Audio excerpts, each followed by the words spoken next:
তো hello guys, আসসালামু আলাইকুম। আশা সব ভালো আছেন, আমি ভালো আছি। এটা আমাদের নিউ ব্লগ, সবাই দেখতে থাকেন। অনেক দিন পর চলে যাইতেছি শেরম্যানঘাট দুই বন্ধু। তো বন্ধু তারেককে বললাম তুমি খাওয়া দাওয়া কইরা বাইরে হয়ে যাও তাড়াতাড়ি। তো সে চলে আসলো। তো আমরা শেরম্যানঘাটের উদ্দেশ্যে রওনা দিলাম। আসলে আপনাদেরকে আমি কি বলতাম, আমি নোয়াখালীর পোলা। আপনাদের মাঝে ছোটখাটো একটা ভিডিও নিয়ে আসলাম। ভিডিওটা সবাই একটু দেখতে থাকুন। ভিডিওর মাঝে অনেক এনজয় হইব, আপনারা আমার পাশে থাকুন।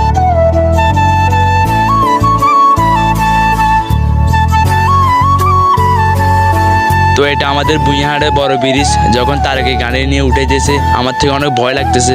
তারেককে আমি বলতেছি, বন্ধু তুমি একটু আস্তে চালাও, আমার থেকে অনেক ভয় লাগতেছে, কারণ তুমি অনেক নতুন ড্রাইভার। সে বলতেছে, না বন্ধু আমি এটা পুরন ড্রাইভার, তুমি সুন্দরভাবে বসে থাকো, আমি চালাইতেছি। তো বন্ধুকে বললাম ব্রিজটা তো অনেক চিপা, তুমি একটু আস্তে চালাও। তো অবশেষে ব্রিজ থেকে আমরা নেমে গেলাম। তো দেখতে থাকুন সবাই। তো অবশেষে আমরা যখন গাড়ি চলতেছে তো আমরা একটু ক্যামেরাটা আমাদের দিকে একটু ঘুরে দিলাম, দেখি আমাদের ফেসের অবস্থা কিরকম। তো বন্ধু বলতেছে, শুধু তোমার দেখাইলে হইব ক্যামেরার সামনে, আমার একটু দেখাও না। তো আমি তাকে একটু দেখাই দিলাম আপনাদের মাঝে।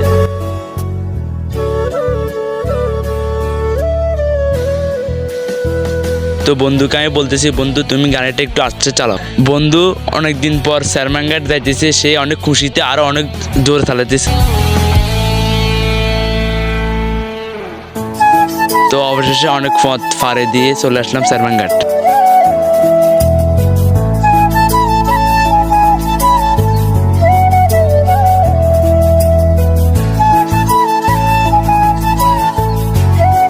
তো বাজারে ঢুকতে আমাদের মনটা অনেক ভালো হয়ে গেছে, আর আজকের ওয়েদারটা অনেক সুন্দর।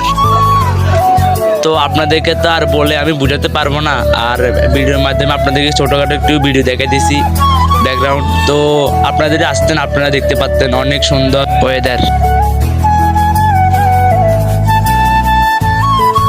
তো আমি বন্ধুকে বলতেছি, তুমি গাড়িটা পার্কিং করার আগে গাড়ি লক করে দিও।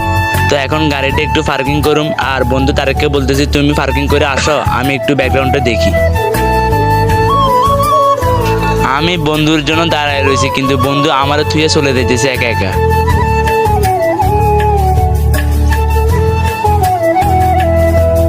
তো বন্ধুকে বললাম, বন্ধু শুধু তোমার ভিডিও করলে হইব, সবার মাঝে আমার একটু দেখাইবে না?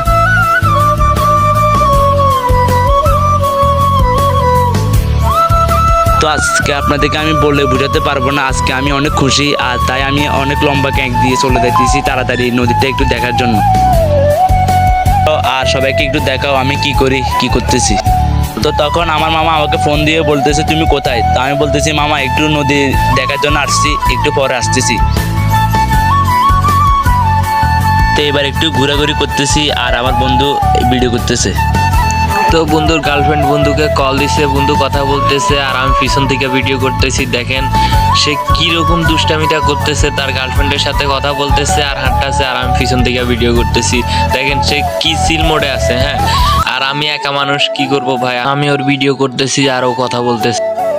আসলে জায়গাটা দেখলে অনেক কিছু মনে পড়ে যায়, পুরানো স্মৃতিগুলা। বন্ধু বান্ধব সহ আগে আসতাম, অনেক দুষ্টামি ফাজলামি করতাম, বল খেলতাম। আসলে এখন আর কেউ নাই। আসলে দিন শেষে মনে করেন যে বন্ধু বান্ধব সবাই চলে যায়, যে যার কাজে কর্মে ব্যস্ত। কি করব বলেন, আসলে ফ্যামিলি হাল ধরতে সবাই সবার কাজে কামে ব্যস্ত। তো বন্ধু তোদের একটাই কথাই বলতে চাই, মামা তোদেরকে অনেক মিস করি রে। আসলে আজকে আসার পর মনে হচ্ছে তোদেরকে অনেক মিস করতেছি। আসলে কি বলবো তোদের ছাড়া, আসলে বন্ধু তোরা যদি থাকতি আজকে অনেক ভালো লাগতো।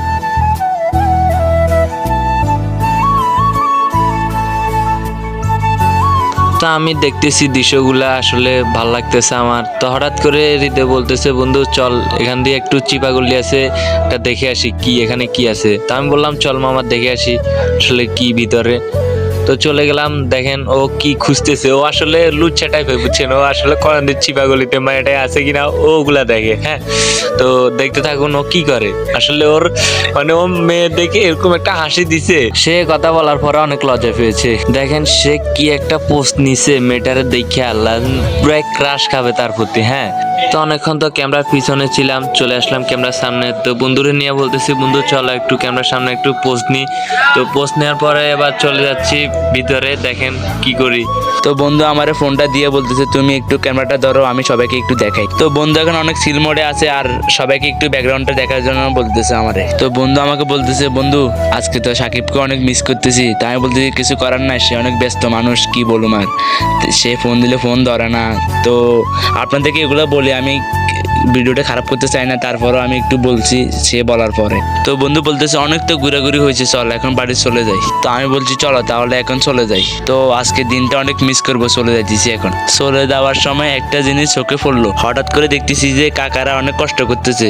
এগুলা দেখে আমার থেকে অনেক কষ্ট লাগছে। তো আজকে যদি আমার এমন সামর্থ্য থাকতো তাহলে আজকে আমি কাকাদেরকে একটু সহযোগিতা করতাম। টাকার কারণে এত পরিশ্রম করতেছে। তো বন্ধু বলতেছে যে বাড়ির উদ্দেশ্যে রওনা দিই আমরা। তো আমি বলতেছি বন্ধু চলো, আমি তাহলে চলে যাই, আর কি করব।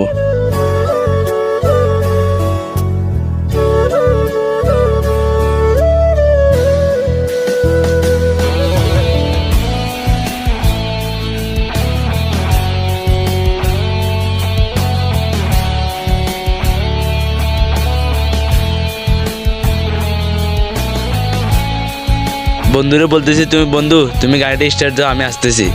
তো তো বন্ধু চলে গেছে গাড়িটা স্টার্ট দেওয়ার জন্য। তো বন্ধু অবশেষে গাড়িতে উঠে গেল স্টার্ট দেওয়ার জন্য।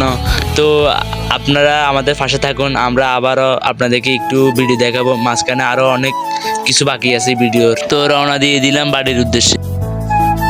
তো দুষ্টামি করতে করতে দুই বন্ধু চলে যাচ্ছি বাড়ির উদ্দেশ্যে। তো আপনাদেরকে প্রাকৃতিক দৃশ্যগুলো দেখাচ্ছি, আপনারা দেখুন।